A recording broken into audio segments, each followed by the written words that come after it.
你有冇聽過咧？人哋話你咧，乜乜你咁敏感噶，或者你諗得太多啦，唔好咁玻璃心啦。可能咧，慢慢咁樣咧，我都開始覺得，究竟咧呢個係咪我自己嘅問題咧？其實咧喺心理學入邊咧有一個概念叫做咧高敏感體質，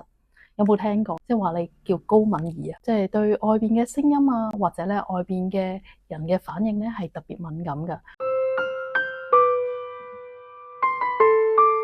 原來咧研究發現啦，大概咧喺15至20%嘅人當中咧，都會係呢一種天生神經系統咧對刺激比較敏感嘅。咁例如係聲音大一啲嘅時候咧，個心情會好易煩躁啦，人哋嘅語氣有一啲嘅變化咧，都會好容易察覺得到嘅。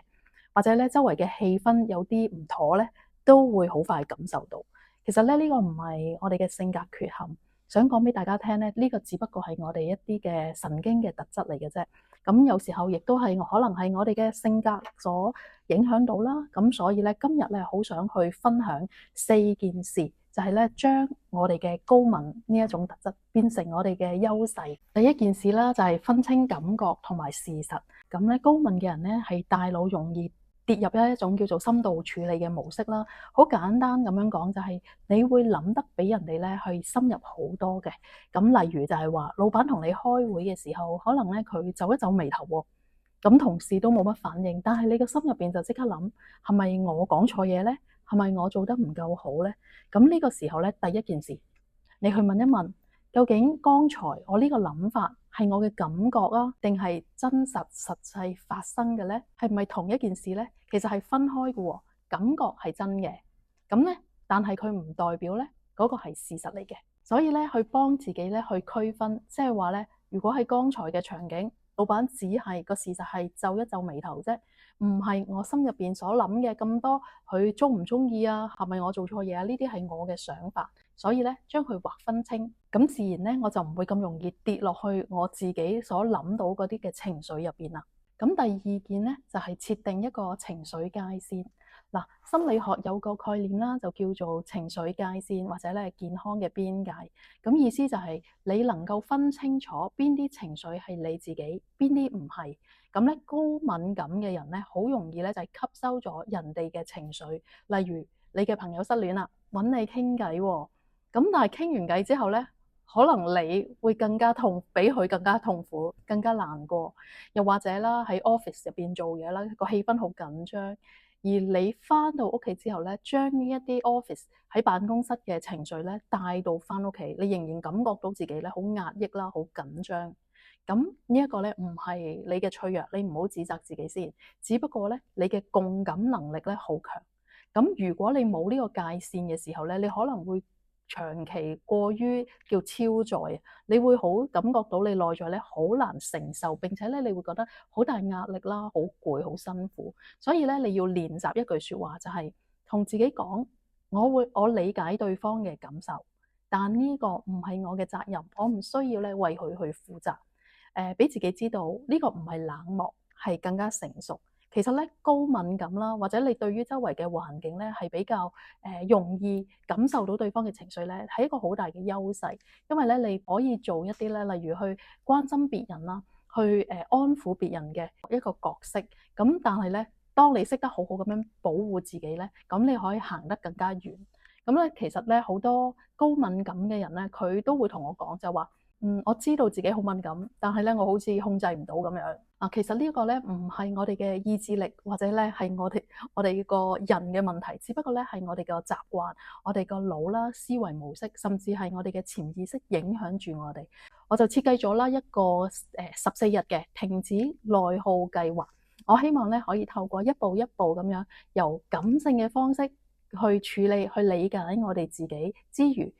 亦都咧用一啲理性嘅邏輯嘅方法，去俾我哋認清楚究竟我哋內耗嘅來源喺邊度啦。我點樣可以透過每一日嘅小練習啦，令到自己慢慢嘅去改變，由負面嘅情緒慢慢咧透過呢啲嘅練習，同埋咧去理解自己嘅方式，能夠令到自己咧轉化成為一個咧更加積極嘅自己。第三個方法咧就係咧管理呢個刺激感啦。而唔係怪責自己。頭先我講啦，高敏嘅人咧對外在嘅環境咧係特別敏感㗎，咁所以咧一啲好嘈雜嘅地方啊，人多嘅地方咧，其實你會覺得好攰，特別咧好多嘅資訊啦。咁如果你再加埋係做一啲可能係客戶服務啊，要對好多人嘅時候咧，你會長期咧吸收咗外邊太多嘅雜音，咁所以咧。好多時俾自己一個安靜嘅時刻，例如你可以俾自己安排一啲獨處嘅時間啦，俾自己咧去透過可能一啲嘅呼吸練習，去清理翻你每一日接觸過嘅人啦，或者咧一啲嘅負面外在嘅一啲嘅負面嘅能量壓力，俾自己感覺翻咧就係攞翻自己嗰個能力唔係好 will 嘅啫，你咧就係俾自己可能每日臨瞓之前啦，做可能係5分鐘嘅呼吸，純粹係感受翻自己一吸一呼，而吸嘅時候咧，就好似咧一個全新嘅好清新同埋咧好有力量嘅一個空氣咧進入你嘅身體啦。呼嘅時候咧，去想像你今日一啲負面嘅情緒啊、壓力啊、唔開心啊，呼晒出嚟，去重複咁樣做咧，你整個人咧會有一個全新嘅狀態。咁第四件事咧，就係咧將呢一種深度思考嘅方式咧，變成你嘅優勢喎。咁我話啦，高敏人咧真係有一個好大嘅優勢，就係洞察力。佢咧睇好多人啦，或者咧甚至乎嗰個地方嗰個人未出聲咧，佢已經好直覺地知道咧對方嗰個氣場啦，佢開唔開心啦，或者咧佢一陣間所發生嘅嘢。咁呢一啲咧，其實係佢觀察好入微，同埋呢一種洞見力嘅嚟嘅。咁所以佢有預見一啲風險嘅一個特質。咁當然啦，喺職場上邊，如果你有呢一種嘅能力嘅時候咧，俾自己知道，你可以去用嚟咧，就係做一啲嘅風險管理啦，又或者咧，你嘗試多啲去訓練自己嘅方式，你唔需要去怪責自己，又或者咧令到好多對方嘅情緒咧孭喺身度。當你能夠咧有一個健康界線嘅時候，你就識得咧點樣去管理。例如，當嗰個人進入嚟嘅時候，可能你感覺到對方對我哋嘅呢一個可能項目唔係好信任喎，你唔需要去講任何説話，你已經感覺到嘅時候，你可能就可以識得點樣去回應佢啦，又或者咧用一個點樣更加正面嘅方式，俾佢能夠建立到更大嘅信任。咁呢個咧都係我哋用一個積極同埋正面嘅，用你嘅優勢去處理翻我哋日常嘅事務。咁當然啦，當一啲嘅人際關係嘅時候，我都見到好多其實共情力好強嘅人咧，佢身邊咧亦都會建立到好多嘅貴人。佢因為咧佢懂得去聆聽，咁咧所以咧好好去建立你嘅優勢，咁咧都期待啦。所以咧高敏唔係問題，只不過咧冇界線先至係咧令到我哋好內耗嘅一個狀態。咁咧你學識咗呢啲管理翻呢個邊界啦，學識翻管理翻自己，同埋咧識得睇清自己嗰個強項嘅時候咧，你會比別人更有力量。如果你聽到呢度啦，你都一直咧覺得自己過去太敏感啦，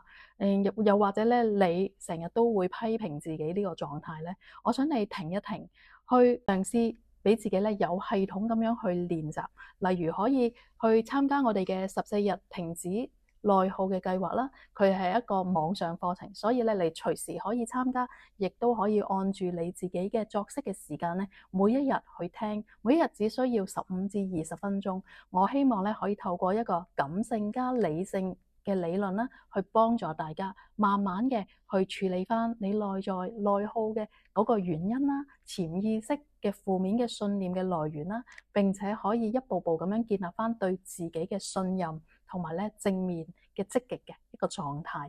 咁咧期待咧喺個課程入邊見到你，咁咧祝福你。如果咧你有任何嘅問題啦，又或者咧你自己想了解更加多其他嘅題目咧，你都可以留言俾我知道啦。咁祝福大家有一個美好嘅一日。如果想了解更多關於身心靈嘅資訊、自我提升、改良溝通，記得訂閱我哋嘅頻道，打開個小鈴鐺。Like 同埋 share，下次有新影片就會通知你。